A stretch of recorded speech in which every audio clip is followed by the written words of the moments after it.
Hello students, last video में हमने पढ़ा था सीरीज कॉम्बिनेशन ऑफ रेजिस्टेंसेस। आज हम लोग पढ़ेंगे पैरेलल कॉम्बिनेशन ऑफ रेजिस्टेंसेस और उसके बारे में देखेंगे कि क्या होता है। पैरेलल कॉम्बिनेशन में ये होता है कि जो पोटेंशियल डिफरेंस होता है, जितने भी हम लोग रेजिस्टेंस यूज करते हैं वो सारे रेजिस्टेंस के अक्रॉस पोटेंशियल डिफरेंस सेम होते हैं, लेकिन करंट जो होता है, करंट का जो वैल्यू होता है वो सारे रेजिस्टेंस में अलग अलग होंगे। अगर रेजिस्टेंस का वैल्यू इक्वल होता है तब उस रेजिस्टेंस में पास होने वाले करंट का अमाउंट भी इक्वल होंगे। तो सबसे पहले डिफाइन करते हैं कि what is parallel combination. Number 2 है, फर्स्ट में क्या था, सीरीज कॉम्बिनेशन, ये सेकंड नंबर है पैरेलल कॉम्बिनेशन।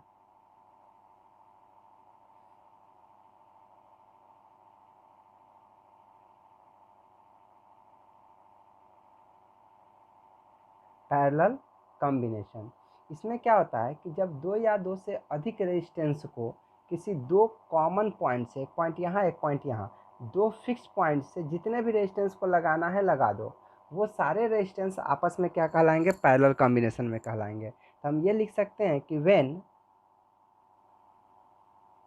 टू और more than two resistances,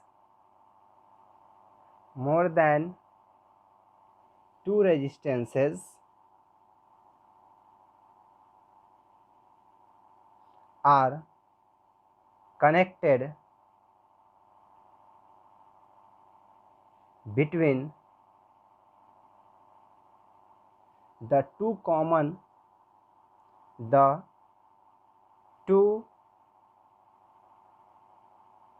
common points, then the combination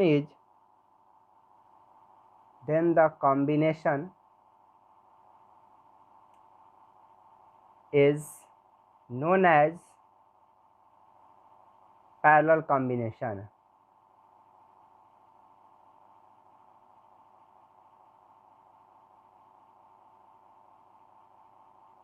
हमने क्या डिफाइन किया कि जब दो या दो से अधिक रेजिस्टेंसेस को दो कॉमन पॉइंट के बीच कनेक्ट करते हैं तो उसे हम लोग क्या कहते हैं, पैरेलल कॉम्बिनेशन में कहते हैं। जैसे यहाँ पे हमने तीन रेजिस्टेंस लिया, जो कि तीनों रेजिस्टेंस ए और बी दो फिक्स पॉइंट या कॉमन पॉइंट है दोनों के लिए, और इस दोनों के साथ हमने तीन रेजिस्टेंस को कनेक्ट किया, R1, R2 और R3 को।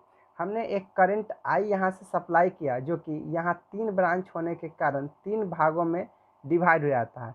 वो तीनों भाग इक्वली नहीं होता है, वो तीनों डिपेंड करता है कि किसमें रेजिस्टेंस कितना कम है। जिसमें रेजिस्टेंस जितना कम होगा उसमें करंट का वैल्यू उतना ही ज़्यादा होता है। इस तीनों रेजिस्टेंस के क्रॉस जो पोटेंशियल डिफरेंस होगा वो सेम होगा, जो कि हमने क्या माना, भी माना। तो ओम्स लॉ से क्या होता है, from ohm's law V equal to IR। तो V तो सबके लिए यहाँ कॉमन है, रेजिस्टेंस अलग अलग है, इसके कारण करंट भी अलग अलग है। तो हम यहाँ पे ये लिख सकते हैं कि करंट का जो वैल्यू होगा वो V बाई R होगा। अगर हमें I1, I2 और I3 निकालना हो तो उसके लिए हमें V तो सबके लिए सेम है, R1, R2, R3 अलग अलग रेजिस्टेंस से डिवाइड करना पड़ेगा, तब जा कर के हमें सबका अपना अपना करंट निकलेगा। तो सबसे पहले I1 equal to V by R1, I2 equal to V by R2 and I3 equal to V by R3। इतने करंट हो गए। ये तीनों करंट क्या है, ब्रांचेज हैं, मतलब जो मेन करंट हमने दिया I, उस तीनों का ये पार्ट है, मतलब वही I करंट जो है वो तीन पार्ट में डिवाइड हुआ है। अगर हमें I का वैल्यू लिखना पड़े, अगर टोटल करंट का बात अगर हमसे पूछते कोई कि टोटल करंट कितना होता है, तो I जो होगा वो I1 plus I2 plus I3 के इक्वल होगा, मतलब तीनों के समेशन के बराबर होगा। हमने एक रेजिस्टेंस, एक इक्विवेलेंट रेजिस्टेंस माना R इक्विवेलेंट, जो पॉइंट ए और पॉइंट बी के बीच में लगाया गया और उस तीनों रेजिस्टेंस R1 R2 को हटा करके, और इससे जो करंट आई गया वही आई इस R इक्विवेलेंट रेजिस्टेंस से पास होता है। तो इस केस में अगर हम टोटल करंट I निकालें तो total voltage V by R equivalent के बराबर होगा, जबकि हम जानते हैं कि I जो होता है टोटल करंट वो I1 plus I2 plus I3 के बराबर होता है।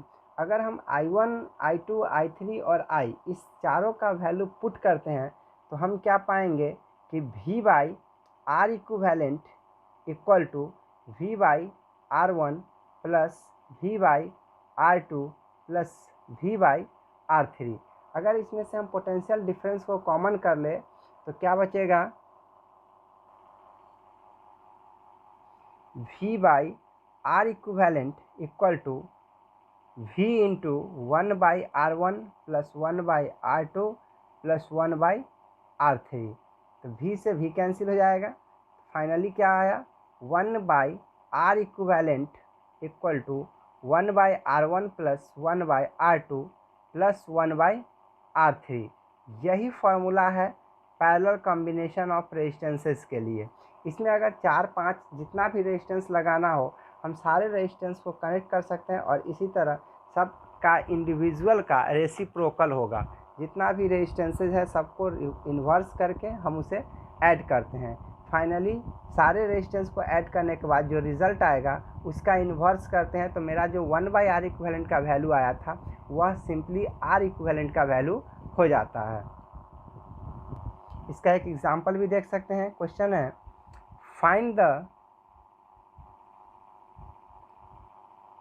Equivalent resistance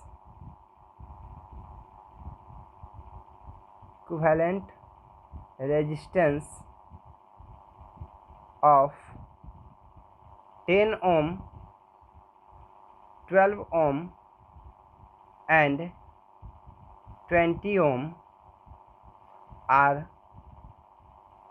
connected in parallel। क्या आ जाएगा, 1 by R equivalent equal to 1 by R1 plus 1 by R2 plus 1 by R3। तो हमें क्या मिला, 1 by 10 plus 1 by 20 plus 1 by 12। मेरे पास 3 रेजिस्टेंस है, हम ये पहले लिखते ये बाद में लिखते R1, R2 और R3। खैर उससे कोई फ़र्क नहीं पड़ता है, हम किसी को भी पहले लिख सकते हैं। यहाँ दिया हुआ नहीं था कि हाँ 1, 2, 3 कौन है। हमने मान लिया कि 1 जो है वो 10 ओम है, 2 जो है वो 20 ओम है और 3 जो है वो 12 ओम है। अब हमारे पास क्या बचा कि 10, 20 और 12 का एलसीएम लेना पड़ेगा। 10 और 20 का एलसीएम तो 20 होता है, तो 20 और 12 का एलसीएम जो होगा वो 60 होगा। तो हम यहाँ पे क्या करेंगे, 60 लिखेंगे। तो 60 जब आएगा 10 से डिवाइड करने पे 6 आया, 6 1 जा 6 प्लस 20 से 3 आया प्लस ये 5 आया। टोटल कितना आया, 6 प्लस 3 9 प्लस 5 14 बाई 60। हम इसे डिवाइड भी कर सकते हैं, 7 बाई 30 आया। लेकिन ये जो वैल्यू आया 7 बाई 30 ये 1 बाई आर इक्विवेलेंट का वैल्यू है। देयरफॉर आर इक्विवेलेंट का जो वैल्यू होगा वो 30 बाई 7 ओम के बराबर होगा। इस तरह से हम लोग निकालते हैं कि जो भी इंडिविजुअल रेजिस्टेंस दिया रहता है उसका इन्वर्स करते हैं, सबका समेशन करते हैं, जो रिज़ल्ट आता है उसका हम लोग फिर से एक बार इन्वर्स करते हैं। तो फाइनली हमें 1 बाई आर इक्विवेलेंट की जगह पे आर इक्विवेलेंट का वैल्यू मिलता है। अब हम लोग पढ़ेंगे ड्रिफ्ट वेलोसिटी। क्या पढ़ेंगे, ड्रिफ्ट वेलोसिटी। एक्चुअली ये ड्रिफ्ट वेलोसिटी कुछ नहीं है, किसी कंडक्टर में जो फ्री इलेक्ट्रॉन्स होते हैं उसके मूवमेंट का जो वेलोसिटी आएगा, मतलब उसके मूवमेंट में कुछ ना कुछ तो वेलोसिटी आएगा। जैसे ही हम लोग इलेक्ट्रिक फील्ड अप्लाई करते हैं, जैसे ही इलेक्ट्रिक फील्ड देंगे तो उस इलेक्ट्रॉन पे जो फ्री इलेक्ट्रॉन्स होता है उस पर एक फोर्स लगता है QE मतलब हो गया Q फॉर चार्ज और E फॉर इलेक्ट्रिक फील्ड और F फॉर फोर्स। तो उसके वजह से यह जो फ्री इलेक्ट्रॉन्स होते हैं वो मूव करना शुरू करते हैं, मतलब एक्सिलरेट करते हैं। लेकिन जस्ट बगल वाले से वह क्या करते हैं, कोलाइड करते हैं और फिर से रेस्ट में आते हैं और फिर से एक्सिलरेट होते हैं। तो इस तरह से वो कंटिन्यूअसली एक्सिलरेट होते रहते हैं और कंटिन्यूअसली किसी एटम से किसी आयंस किसी इलेक्ट्रॉन से या उसके वाल से टकरा करके वो फिर से अपना डायरेक्शन चेंज करते हैं, इस तरह से उनका रैंडमली मूवमेंट होता है। तो हम उस फ्री इलेक्ट्रॉन्स का जो एवरेज वेलोसिटी होता है उसी को ड्रिफ्ट वेलोसिटी कहा जाता है या कहते हैं। तो इसको डिफाइन कैसे कर सकते हैं? तो it is defined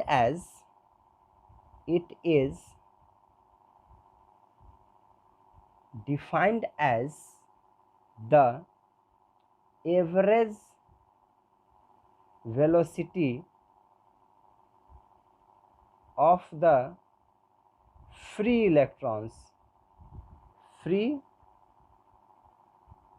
electrons under the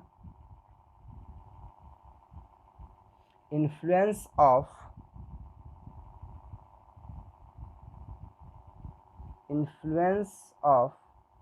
an electric field applied across the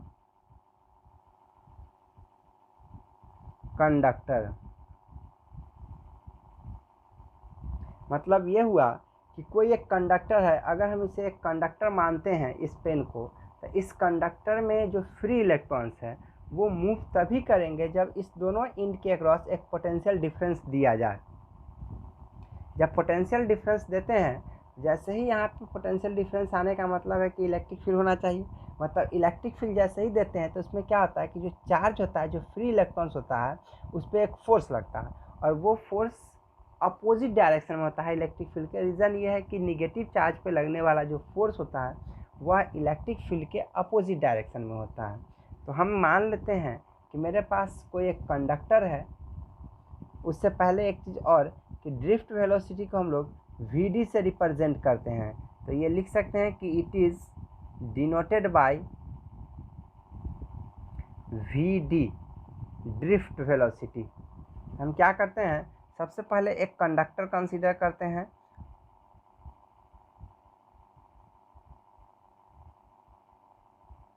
ठीक, इस कंडक्टर में जो फ्री इलेक्ट्रॉन्स है वह मूव करेंगे, लेकिन अगर electric field left to right है, मतलब इस तरफ पॉजिटिव और इस तरफ निगेटिव है, तो इस केस में जो फोर्स लगेगा इलेक्ट्रॉन पे वो अपोजिट डायरेक्शन में लगेगा। और अपोजिट डायरेक्शन में जो फोर्स लगेगा उसके वजह से जो हमारा इलेक्ट्रॉन होगा वो Vd into delta T travel करेगा। Vd मतलब ड्रिफ्ट वेलोसिटी और डेल्टा टी मतलब टाइम। यह कहाँ से कहाँ मूव करेगा वो Vd पे डिपेंड करेगा। Vd मतलब ड्रिफ्ट वेलोसिटी, मतलब उसका एक एवरेज वेलोसिटी। तो अब हम क्या करेंगे, अगर हमसे कोई फोर्स का वैल्यू पूछ दे कि व्हाट इज फोर्स, तो Q इंटू ई बोलते हैं, वेयर Q क्या है, चार्ज है, और E क्या है, इलेक्ट्रिक फील्ड है, इलेक्ट्रिक फील्ड। तो फोर्स निकल गया QE। अब फोर्स जो होता है अगर हम इसे पुट करना चाहें तो F बराबर माइनस ई इंटू ई होगा। एक्चुअली स्मॉल ई जो होता है वो इलेक्ट्रॉनिक चार्ज होता है और कैपिटल ई जो है वो इलेक्ट्रिक फील्ड होता है। तो इस इलेक्ट्रॉन पे लगने वाले फोर्स को हम लोग मास इंटू एक्सेलरेशन से भी रिप्रेजेंट कर सकते हैं, minus e into e. Therefore अगर एक्सेलरेशन पूछा जाए तो small e into capital e by m, ये एक्सेलरेशन हो गया। एक्चुअली नेगेटिव साइन ये रिप्रेजेंट करता है कि जिस तरफ इलेक्ट्रिक फील्ड होगा उसका अपोजिट होगा ये। अब है कि हमने जो इलेक्ट्रिक फील्ड दिया उसके कारण क्या हुआ, जो इलेक्ट्रॉन है वो एक्सेलरेट किया, फिर बगल वाले के साथ कोलाइड किया और फिर से वो रेस्ट में आने के बाद एक बार फिर से एक्सेलरेट हो गया। इस ढंग से वो हमेशा एक्सेलरेट होता है, कोलाइड करता है नेक्स्ट आयन से या एटम से, और फिर रेस्ट में आता है और फिर मूव करता है। तो हम यहाँ पे एक चीज़ लिख सकते हैं कि under the effect of applied electric field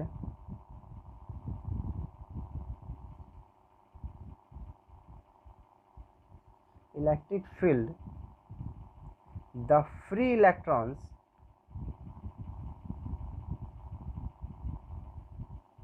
accelerate and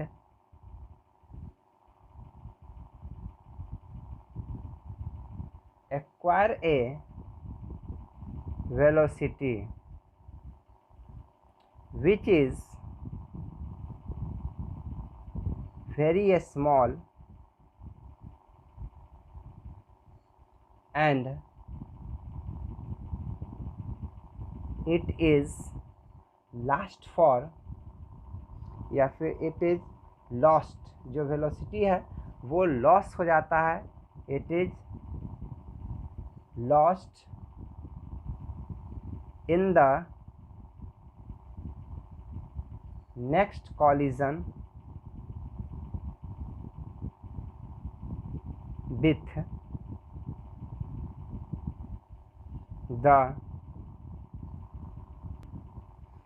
ion or atom of the conductor।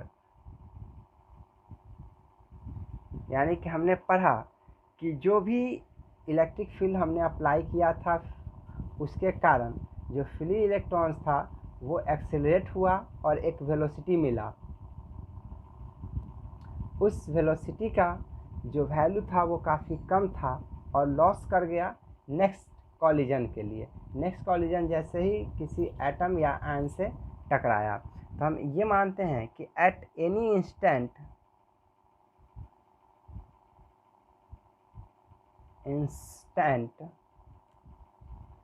v1 equal to u1 plus a t1 and similarly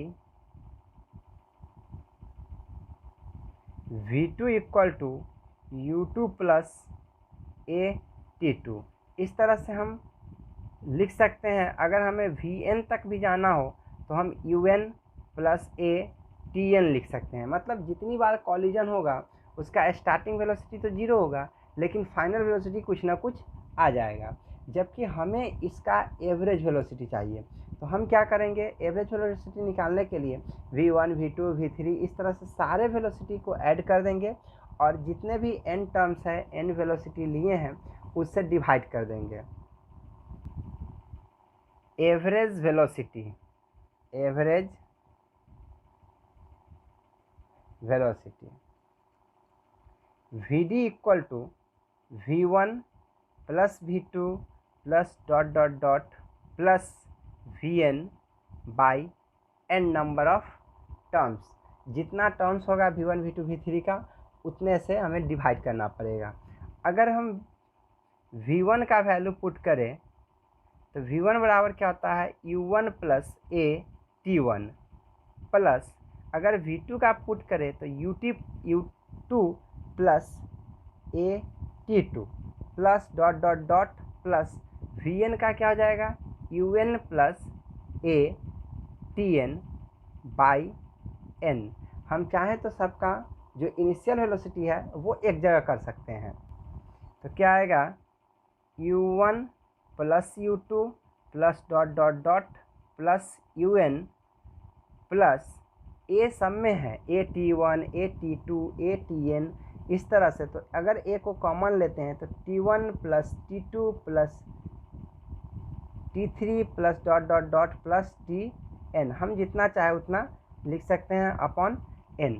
अगर हम इसे अलग करें u1 plus u2 plus dot dot dot plus un by n plus a t1 plus t2 plus dot dot dot plus tn by n। अगर हमने इसको अलग अलग किया है तो u का जो वैल्यू होता है वो जीरो होता है, तो इसका वैल्यू जीरो हो गया प्लस a इस पूरे का एक एवरेज वैल्यू होता है टाउ। देयरफॉर vd का जो वैल्यू आएगा वो आएगा a टाउ। टाउ क्या है, तो यह टाइम रिलैक्सेशन है या फिर ये कह सकते हैं कि यह एक एवरेज टाइम इंटरवल है। t1 t2 t3 जितने भी n number of time interval है उनका एक एवरेज वैल्यू है टाउ। यानी कि vd का जो वैल्यू आया वो आया माइनस एक्सेलरेशन के जगह पर लिख सकते हैं e small e into capital E by m into tau. यह मेरे लिए क्या हो गया, एवरेज वेलोसिटी हो गया। यहाँ पे जो निगेटिव साइन होता है वह ये दिखाता है कि यह अपोजिट डायरेक्शन में होता है अप्लाइड इलेक्ट्रिक फील्ड के, where negative sign indicates that the direction of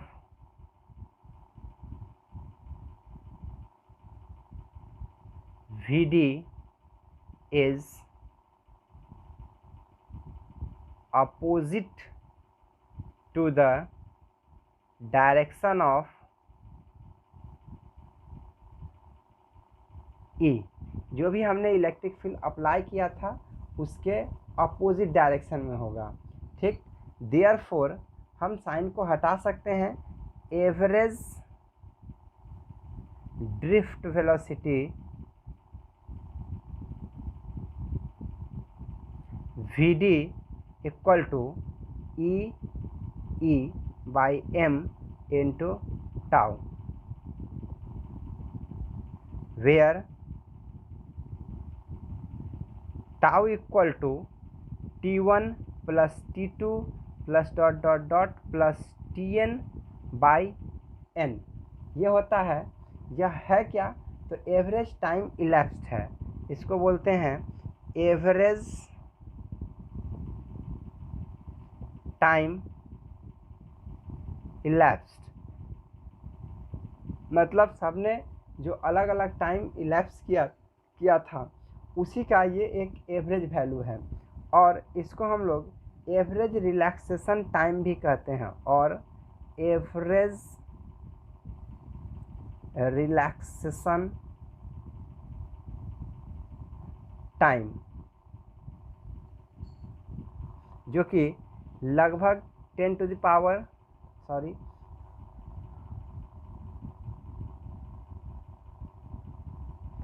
लगभग 10 टू द पावर -4